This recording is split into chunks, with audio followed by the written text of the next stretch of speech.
Hello everyone, welcome back to my channel #live heartfully. একটা নতুন mini ব্লগে আপনাদেরকে অনেক স্বাগত। আজকে নিয়ে এসেছি পৌষ পার্বণের মিনি ব্লগ। পৌষ পার্বণের দিন সকালবেলা আমি পিঠে বানাতে শুরু করেছিলাম। তো তারই জন্য এটা আমি আগের দিন রাতে একটু পিঠের পুরগুলো বানিয়ে রেখেছিলাম, কারণ সকালবেলা সমীরণ অফিস যাবে এবং তার আগে ও ব্রেকফাস্টে পাটিসাপটা ওকে দেবো এবং আমিও ব্রেকফাস্টে আমরা পাটিসাপটাই খাবো। তো তার জন্য আগের দিন রাতে আমি এরকম একটু ক্ষীর বানিয়ে নিয়েছি, যেটা আমি মিল্ক পাউডার দিয়ে কমপ্লিটলি বানিয়েছি, কারণ আমার কাছে খোয়া অ্যাভেলেবেল ছিল না। তো মিল্ক পাউডার দিয়ে খুব ইজিয়ার ওয়েতে এরকম কিন্তু খোয়া ক্ষীরের মতন বানিয়ে নেওয়া যায়। আর তার সাথে আমি গুড় ইউজ করেছি। শীতকালে পৌষ পার্বণের সময় এই পিঠে পায়েসে কিন্তু গুড়টা না হলে যেন ইনকমপ্লিট রয়ে যায়, চিনি দিয়ে বানালে যেন সেই ফিলিংটা আসে না। আর এখন আমার খোয়া ক্ষীরটা পাটিসাপটা বানানো হয়ে গেছে। এখন আমি বানাচ্ছি নারকেল আর গুড় দিয়ে আর চিনি মিশিয়ে আমি আরেকটা পুর বানাচ্ছি, যেটা আমি পুলির জন্য বানাচ্ছি। অ্যাকচুয়ালি পুলিটা আমি বানাবো নারকেলের পুর দিয়ে, আর পাটিসাপটাটা আমি আর সমীরণ মানে আমার হাজব্যান্ড দুজনেই কিন্তু আমরা ক্ষীরের পাটিসাপটা সব থেকে বেশি ভালোবাসি, নারকেলের পাটিসাপটাটা আমরা অত ভালোবাসি না। সো আমি প্রত্যেক বছরই ক্ষীরেরই পাটিসাপটা বানাই। আর এখন নারকেলের পুরটাও বানিয়ে রাখলাম। এটা নেক্সট ডে মর্নিং সকাল সকাল উঠে আমি ব্যাটারটা বানিয়ে নিচ্ছি। এখানে আমি ইউজ করেছি ময়দার ভাগটা বেশি আর সুজি, চালের গুঁড়ো। আর আমি এটা লিকুইড দুধ দিয়ে গুলছি না, আমি মিল্ক পাউডার অ্যাড করেছি, চিনি দিয়ে দিয়েছি, দিয়ে খুব ভালো করে সব মিক্স করে এখন আমি এর মধ্যে লিকুইড গুড় দিয়ে দিলাম, দিয়ে খুব ভালো করে আবার একটু মিক্স করে নিচ্ছি। যেহেতু আমি লিকুইড দুধ দিচ্ছি না, মিল্ক পাউডার দিয়েছি অনেকটা, তাই জন্য আমি জল ইউজ করে করে ব্যাটারটা গুলে নিয়েছি। আর এখন ননস্টিক প্যানে আমি একটু ঘি ব্রাশ করে এক একটা করে পাটিসাপটা ভেজে নেব। আর এই পুরটা দেখুন সারা রাত থাকার পরে কিন্তু খুব সুন্দরভাবে জমে শক্ত হয়ে গেছে, একদম শক্ত খোয়া ক্ষীরের বাজার থেকে আনা খোয়া ক্ষীরের মতনই।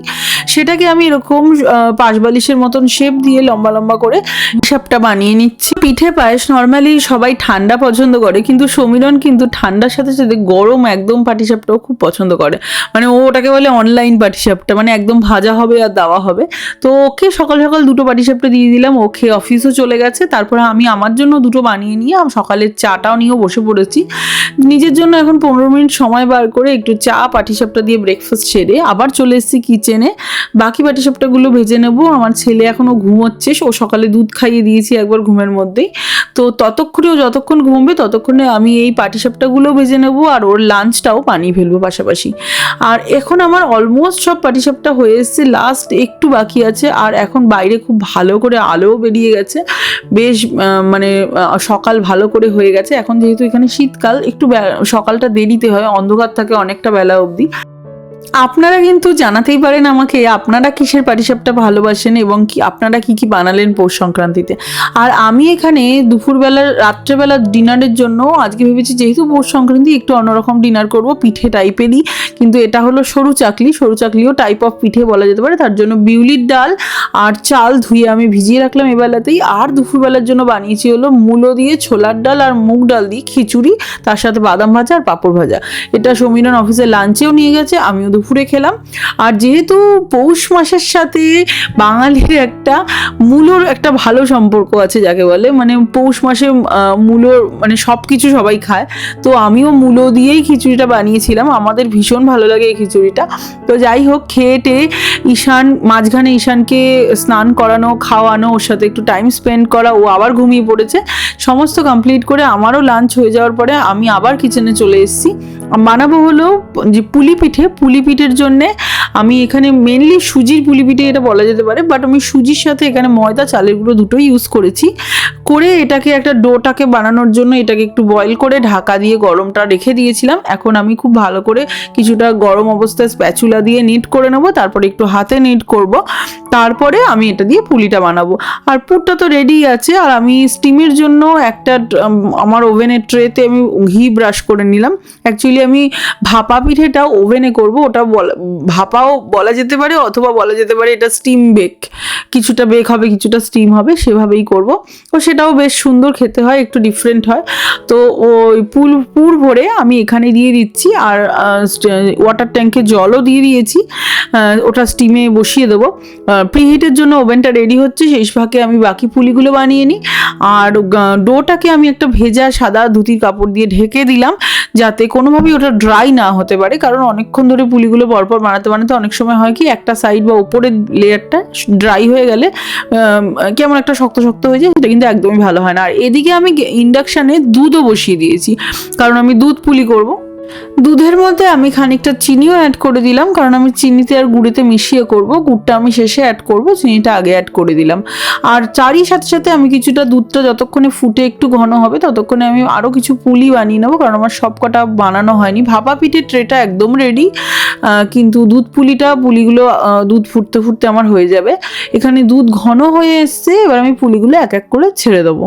কার কোন কোন পুলি প্রিয় আমাকে কিন্তু জানাতে পারেন কমেন্টে। আমি অনেক পুলি জানি, কিন্তু আবার অনেক কিছু জানিও না, কারণ পিঠের ভ্যারাইটি আমি জানি এক এক জায়গায় এক এক রকম হয়, এক একজনের বাড়িতে এক এক রকম হয়। তো দুধ পুলি বাটিসাপটা এগুলো ভীষণ কমনই পিঠে, বাট তাছাড়াও আমাদের বাড়িতে যেমন আমার বড় মাসি বানাতো রাঙা আলুর পিঠে, তারপরে অনেকে বানায়, আমার শাশুড়ি মায়ের হাতে আমি একবার খেয়েছিলাম মুগ ডালের পিঠে, সেগুলো ওই দুটোই ভাজা পিঠে। আমার বড় মাসি ওটাকে আবার রসেও দিত। তারপরে তো ভীষণই ভালো হয় সব কটা পিঠেই খেতে। অনেকক্ষণ ধরে দেখছি বাপ ব্যাটার কোনো আওয়াজ পাচ্ছি না, তো আমি একটু ভাবলাম ঈশান কি করছে দেখতে যাই। গিয়ে দেখি ও বাবা দুজনে মিলে বসে এন্তার কার্টুন দেখে যাচ্ছে। তো আমি পিঠে আমার দুধ পুলি কিন্তু একদম রেডি। আর এখানে আমি সরু চাকলির জন্য চাল ডাল যে সকালে ভিজিয়ে রেখেছিলাম সেটারও পেস্ট করে নিলাম, তার মধ্যে নুন আর মৌরি অ্যাড করলাম। আমি আর কিছুই অ্যাড করবো না আজকে।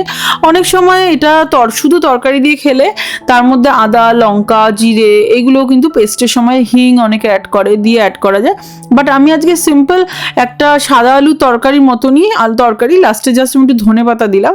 সেই আলুর তরকারিটা আর আমরা লিকুইড যে নলেন গুড় সেটা দিয়ে খাবো। আমরা এখানে ফার্স্ট টাইম আমি এবার এখানে নলেন গুড় পেয়েছি ইন্ডিয়ান শপে, তো মানে লিকুইড যে ঝোলা গুড় যেটা বলে সেটা, তো সেটা দিয়েই খাবো, সেটা আর আলুর তরকারি দিয়ে। তো তার জন্য আমি এটাতে কোনো হিং অ্যাড করিনি, যাতে কোনো রকম এক্সট্রা ফ্লেভার না হয়, যেটা যাতে ভালো করে আমি গুড়ের গন্ধটা আমরা এনজয় করতে পারি। আর এখন সমস্ত কিছু হয়ে গেছে, বাট লাস্টে আমি তো একটু ছবি তুলবই গুছিয়ে, তো তারই জন্য এখন তারই প্রিপারেশন। সরু চাকলিগুলো পরপর ভেজে নিচ্ছি, আর যদি লাগে খাওয়ার আগে আরও এক দুটো ভেজে নেবো। বাট বিকালবেলা কিন্তু আমরা ভাপা পিঠে বেশ মানে ইভিনিং স্ন্যাক্সে ভালোই খেয়েছি। ভাপা পিঠেও খাওয়া হয়েছে, ভাপা বললে ভুল হবে, ওটা অ্যাকচুয়ালি স্টিম বেক পিঠে বলা যেতে পারে। তো এখন আমি সব বাকি যে দুধ পুলি বাটিতে বেড়েছিলাম আর ভাপা পিঠেটাও গুড় দিয়ে একটা ছোট জায়গায় সার্ভ করে দিচ্ছি। আর তার উপর একটু লিকুইড গুড় পিঠেগুলোর ওপরে দিয়ে দেবো, যাতে দেখতে বেশ সুন্দর লাগে। কারণ পিঠের ওপর লিকুইড গুড় দিয়ে ডেকোরেশন করলে কিন্তু ওটার লুকসটা এবং টেস্ট দুটোই কিন্তু অনেক বেড়ে যায়, যদি ওই রকম একটু দেওয়া যায় যে নলেন গুঁড়ো লিকুইড গুড়। তো আর আমি এখানে আলুর তরকারি আর সরু চাকলিগুলোকেও সার্ভ করে দিলাম লিকুইড গুড়ের সাথে, আর সমস্ত পিঠেগুলোকে আর একসাথে সার্ভ করে দেবো, দিয়ে একটা ছবি তুলে তারপরে আমরা গরম গরম খাওয়াটা এনজয় করব। আজকের মিনি ব্লগটা যদি আপনাদের ভালো লেগে থাকে তাহলে অবশ্যই অবশ্যই অবশ্যই করে কিন্তু প্লিজ লাইক শেয়ার সাবস্ক্রাইব করতে একদম ভুলবেন না, এটাই আমার মোটিভেশন ভিডিও বানানোর। আপনারা কেমন করে পৌষ পার্বণ সেলিব্রেট করলেন তা কিন্তু আমার সাথে অবশ্যই শেয়ার করতে পারেন। আজকের মতন tata bye, thanks for watching till the end.